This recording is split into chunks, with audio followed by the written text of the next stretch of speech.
hiring new people. This is bringing in the folks who were there That's so and working.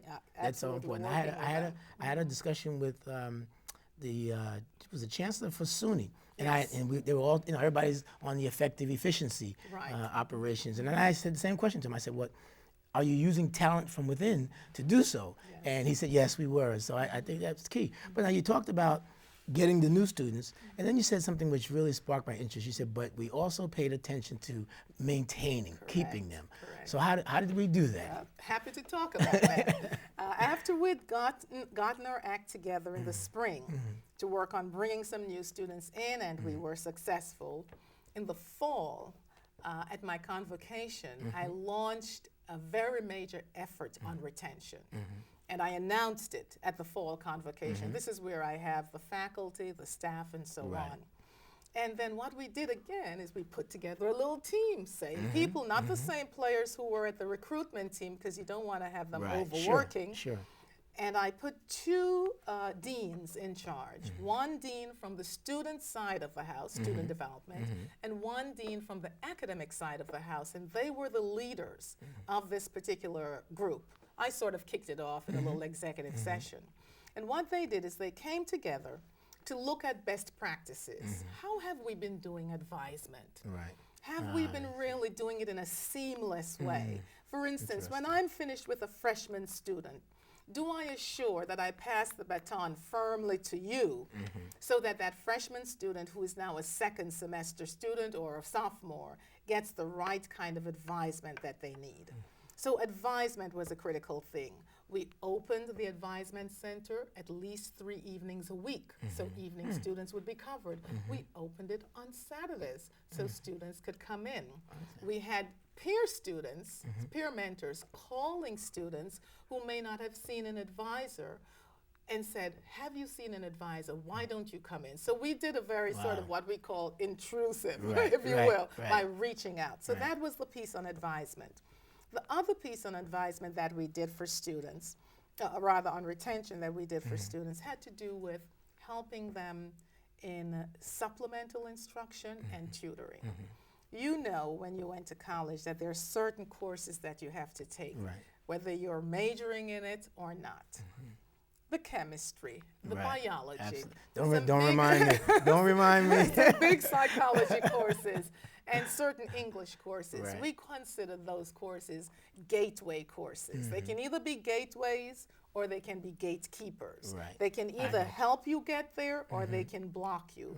And we know that students need help in those gateway courses. And so we targeted, quote unquote, some of these gateway courses.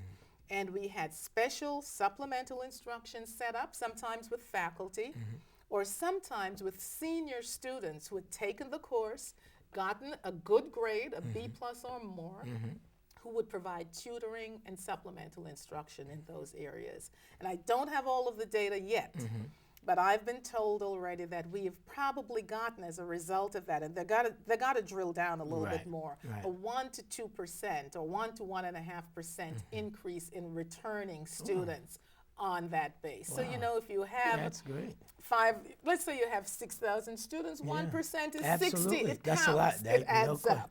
That's no correct. question. Unless you have 100,000 students. That's right. 1% is right. That's correct. So, you know, and you grow it inch by inch, 1% at a time. But those were the retention efforts. The advisement and the supplemental instruction were two very critical things that we did for students. Now, not to give away any future plans for growth or any secret areas in which you will be taking to college, but we know, you know Thomas Friedman's book, everybody talks about it, The World is Flat. I mean, that is sort of the, I was going to say the Bible. I was going to say the Bible of the 22nd century, but you can't say it. That's right. But I understand. You're quite right. So does York are you taking York in any direction in terms of global positioning, if I would, in terms of how the students are being educated, or any online education with China or India or Europe? Or we don't have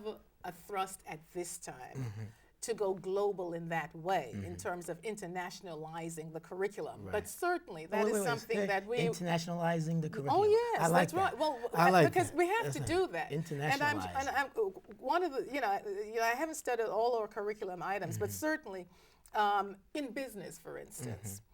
I am sure that as we teach our business strategies and the business policies, it would behoove us in the curriculum to take account of the global situation so that students, because our students will be not only competing, but they will be working in the global world. That's right. Some of the things that we may want, we have a very strong foreign language department, for instance, and we teach French and we certainly teach Spanish. But some of the kinds of things that could influence curriculum in the future is, will we teach some other languages that we know will be important in the marketplace? But let me talk about a more immediate kind of thing, which deals with the whole globalization and allowing our students to be competitive. Certainly, developing new curriculums is one, and this kind of curriculum, by the way, that's taping us today, is precisely right there on the cutting edge. Another curriculum that we're in the midst of doing is the aviation management curriculum, which introduces students not to the flying part of the aviation industry, but to the management part of the aviation industry. And as you know, for about 3 years now, we have had an aviation institute here at York.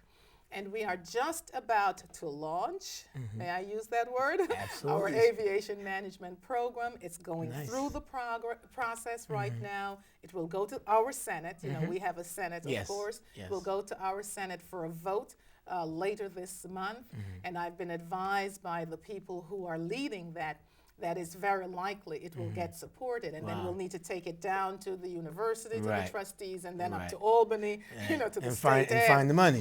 Find the money. That's right. And of course, we look to you for that kind of help. Absolutely. So we're doing that. But one last point on the whole business of internationalizing, or the whole business of preparing our students. It's going to be very critical for us as an institution to infuse more technology in what we do, both in the classroom and outside of the classroom. And that is an area where we have been strong in some ways, but not as strong as we need to be. And one of the things that we're always looking for are teachers and faculty members who come to the institution with that kind of skill, so that, yes, we can do distance learning. So that we can have asynchronous instruction, so that in those cases where the asynchronous instruction is not the desirable, we can do the hybrid, where we do some in class and then some on the web, which is a very highly desirable approach to the whole business of delivering technology. And then we do also need to be able to constantly update, because, you know, once you get in the technology business, you constantly update and have, as they say, ubiquitous sort of availability of this technology. So that's the area, I think, in the short run that we will need to work on in order to really stay competitive, as Tom Friedman would say. That's right, that's right. No, there's no question. I mean, everywhere that I go, people are talking about, you know, nothing but globalization. I looking for some place to take courses in Mandarin.